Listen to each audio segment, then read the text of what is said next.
Em nenhum lugar na Bíblia diz que você tem que descobrir quem fez feitiço, quem fez trabalho contra você, contra a sua família. Se você falar para mim, Jesus falou em tal versículo que os demônios, a doença que estavam nessa pessoa foi origem de tal tia, vizinha, cunhado, não existe isso.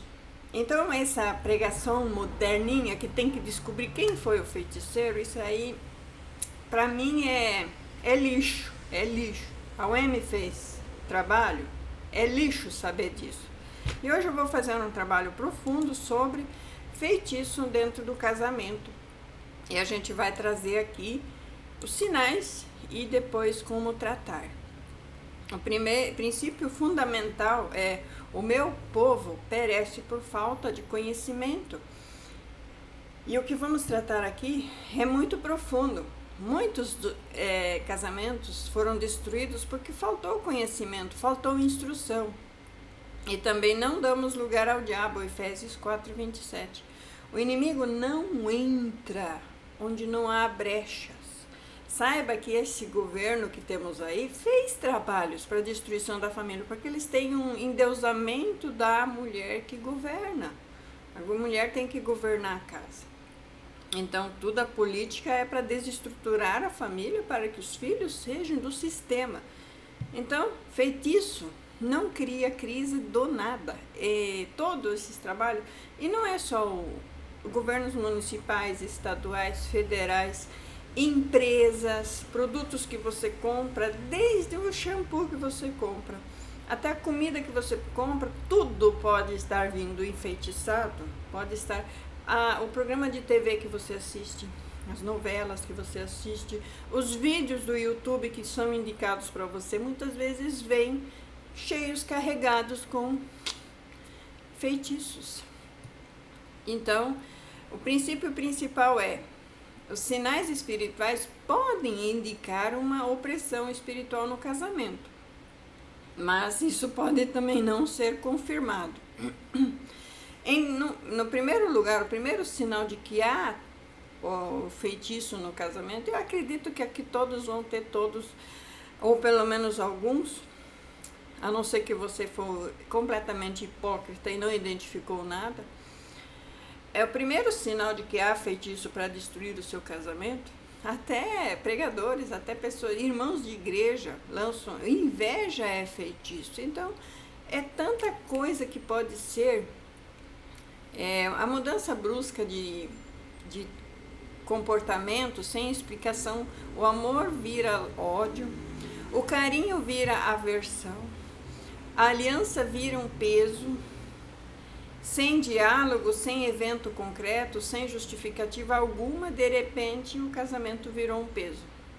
Então, o versículo aqui é: Saul tinha um espírito maligno da parte do Senhor. Olha só.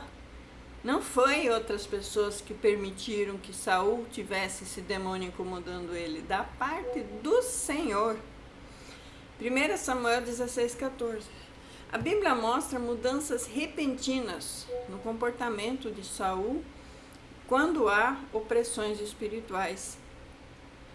Segundo lugar, segundo sinal de que há feitiços, né? Pensamentos obsessivos que não cessam, né? Então a pessoa tem pensamento fixo de preciso separar, preciso sair dessa mulher, preciso sair desse marido, isso aqui está me oprimindo. Convicção irracional de que não ama mais. De repente, esse relacionamento está me incomodando, está me pesando, está me prendendo, eu não estou conseguindo andar. Se sente preso. Comparações com outras pessoas, a comparar o cônjuge com outras pessoas. Poxa vida, eu casei com isso e as pessoas lá fora são tão diferentes.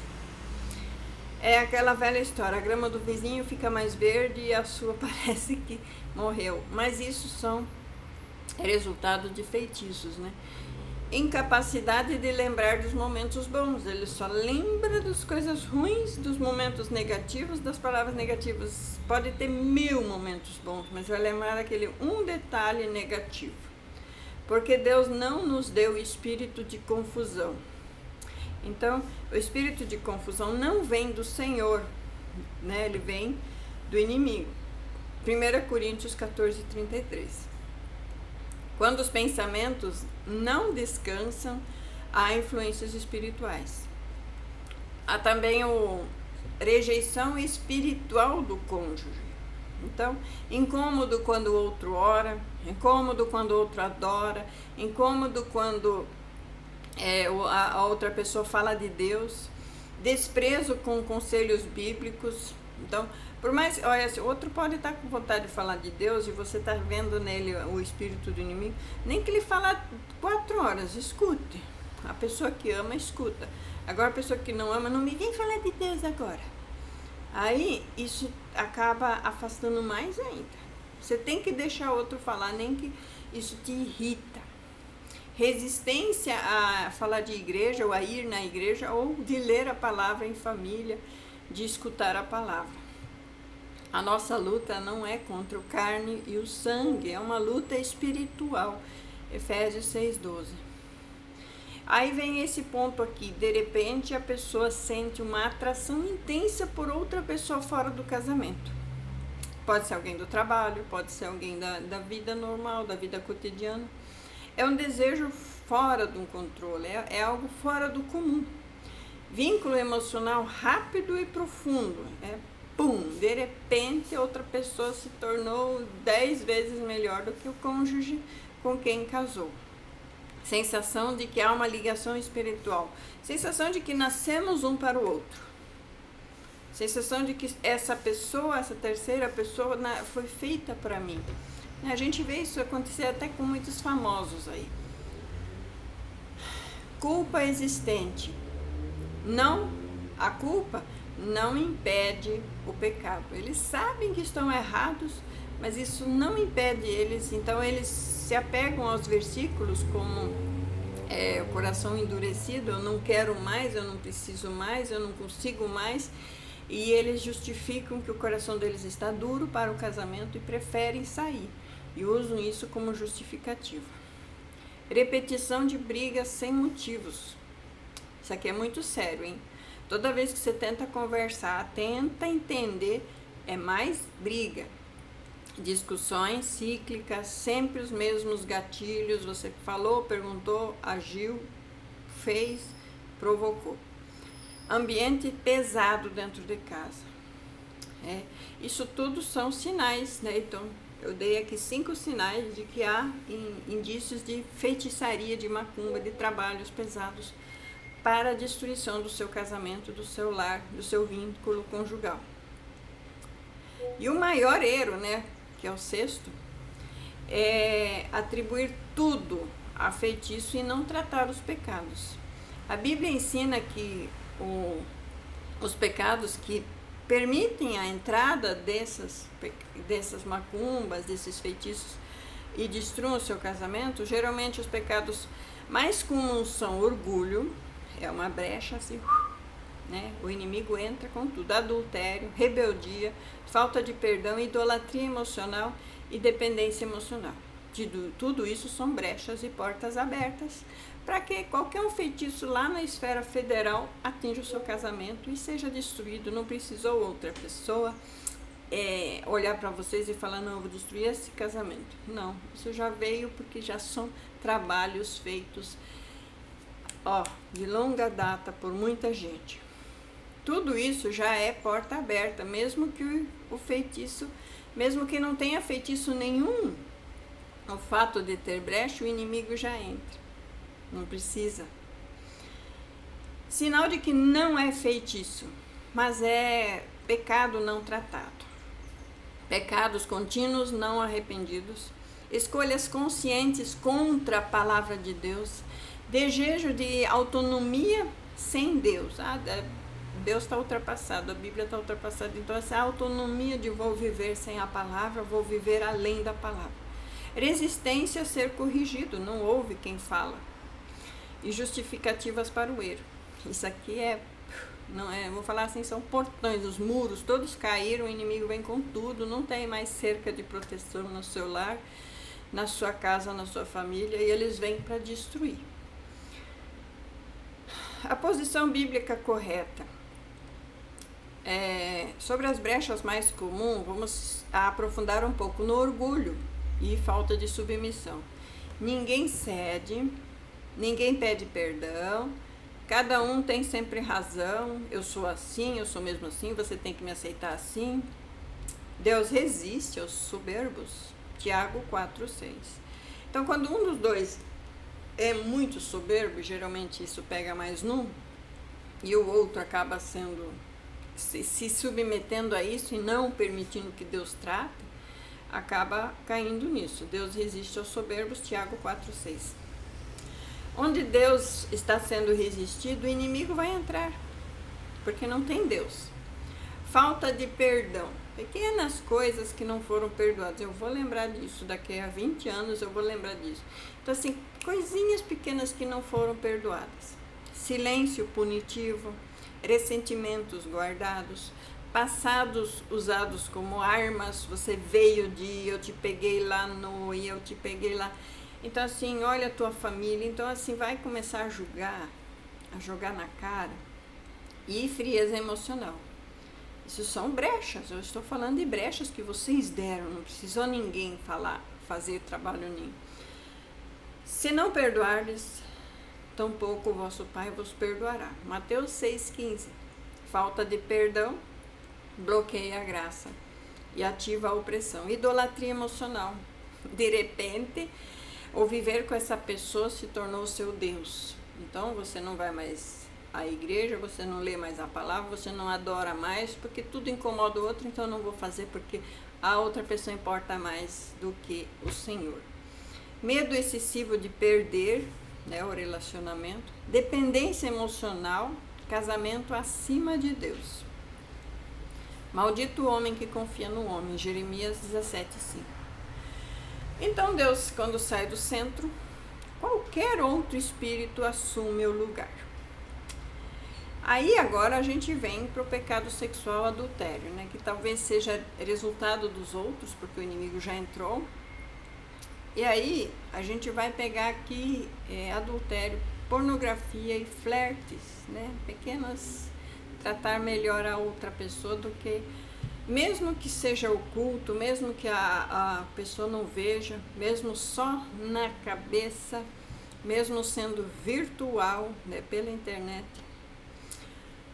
Em Gênesis 2:24 diz que os dois se tornarão uma só carne.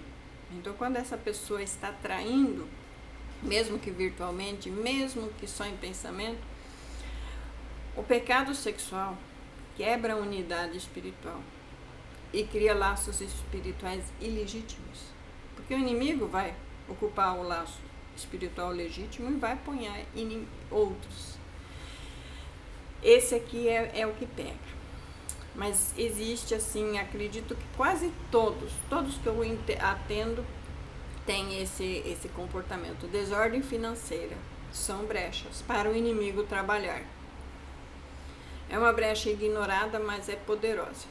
Dívidas contraídas sem acordo mútuo, gastos escondidos, compras que foram feitas, coisinhas que foram, mínimas coisas que foram gastadas financeiramente sem que o outro saiba. Falta de fidelidade financeira. Medo constante do amanhã, né? Ter medo do financeiro de amanhã. Onde está o seu tesouro, ali estará o seu coração. Mateus 6:21. As finanças desordenadas geram sentimentos de ansiedade, de contendas, de controle, de culpa e de medo. Uma pessoa que quer controlar a situação com dinheiro. Eu pago, eu faço, eu sou, eu não tenho, eu não posso. E quer usar o dinheiro para controlar o outro. E aí a outra pessoa tem medo e se submete às piores coisas com medo. Tudo isso alimenta o inimigo e são brechas para o inimigo. E aí, por último, falta de autoridade espiritual no lar. Quem é autoridade espiritual no lar? Não tem oração, não tem leitura da palavra de Deus, ninguém lidera espiritualmente a casa, a palavra não governa mais essa casa. E as decisões são todas tomadas com base na carne e não com base no espírito, com o que o Senhor ensina. Eu e a minha casa serviremos ao Senhor. Josué 24:15. Casa sem governo espiritual do Senhor é território vulnerável para o inimigo. E como fechar essas brechas? Biblicamente falando, não é um ritual, mas é um alinhamento. A Bíblia é clara: fechamos portas com arrependimento, obediência e submissão a Deus. Quando eu falo submissão, não é ao homem, é a Deus, as regras divinas. Primeiro passo, arrependimento verdadeiro. Não é só ter remorso, chorar, rios, fazer jejuns de 70 dias. Não. É arrependimento, é mudança de decisão. Reconhecer pecado sem justificar o pecado. Quem confessa e deixa, alcança misericórdia. Isso pode ser de hoje para amanhã. Confessei e deixei, não cometo mais esse erro. Segundo passo, renunciar à prática do pecado. Cortar contatos totalmente com qualquer coisa que seja do inimigo. Parar com hábitos errados, hábitos ocultos, romper padrões emocionais, mudar comportamentos, lançar fora todo o velho homem. É a morte do velho eu, é a morte do ego. Efésios 4:22. Submissão total à palavra. Mesmo que isso doa, mesmo quando o seu coração não quer. Não sejam apenas ouvintes, mas sejam praticantes. Tiago 1:22. E quarto passo, para quebrar totalmente, para dar assim, agora vai, autoridade espiritual restaurada. Voltar a orar, voltar a ler a palavra, declarar a palavra de Deus, não declare nenhum outro tipo de palavra, só a palavra de Deus. E resistir firmemente, resistir e fugir. Foi o que fez José no Egito. Às vezes é resistir e fugir. Deus não quer que você fique enfrentando certos tipos de pecado, Ele quer que você fuja. E vamos para a oração final. Pai Santo, Deus Todo-Poderoso, nós entramos agora em Tua presença, em nome de Jesus, reconhecendo a Tua santidade.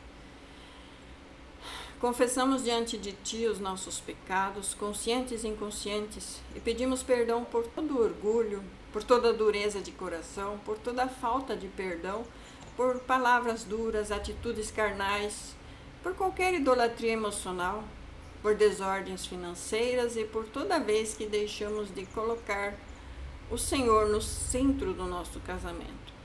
Perdoa, Senhor, também os pecados daqueles que estão sobre a nossa autoridade espiritual, porque nós reconhecemos que muitas brechas abertas foram por omissão e pela vontade da carne. Senhor, nós agradecemos porque o sangue de Jesus ainda fala mais alto. Obrigado porque há arrependimento, e onde há arrependimento, há restauração. Obrigado porque a Tua palavra diz que o Senhor sara a nossa terra. Obrigado, Senhor, porque a cruz é o suficiente. Em autoridade espiritual, eu fecho agora toda a porta que foi aberta no nosso casamento. Renuncio a toda influência maligna, a todo espírito de confusão, divisão e adultério, frieza e contenda e engano. E declaro que nenhum laço ilegítimo permanecerá, nenhuma palavra lançada contra a nossa aliança prosperará. E nenhuma obra das trevas tem o direito legal neste casamento. E eu submeto o nosso casamento ao senhorio de Cristo. Resisto ao diabo e declaro que ele foge. Restaura, Senhor, a ordem, restaura a paz, o temor, o amor e a verdade. E por fim, Senhor, te louvamos, porque o Senhor é fiel. Louvamos porque o Senhor guarda alianças. Louvamos porque o que Deus uniu, ninguém separa. Em nome de Jesus Cristo. Amém, amém. Glória a Deus. Então, terminamos aqui falando que portas espirituais que são fechadas com arrependimento e com obediência, não é com medo que fecha, é com arrependimento e confissão e obediência. As portas espirituais do maligno são fechadas completamente. O foco nunca é o inimigo, é você se voltar para a ordem de Deus. E onde Cristo governa, nenhuma opressão permanece. Então, permaneça com essa palavra em nome de Jesus Cristo. E eu agradeço a todos os que entram em contato, que pedem oração, que pedem mentoria, que pedem aconselhamento e atendimento. E também pela oferta, né? Quando eu recebo, eu agradeço tanto a Deus e oro por essas pessoas.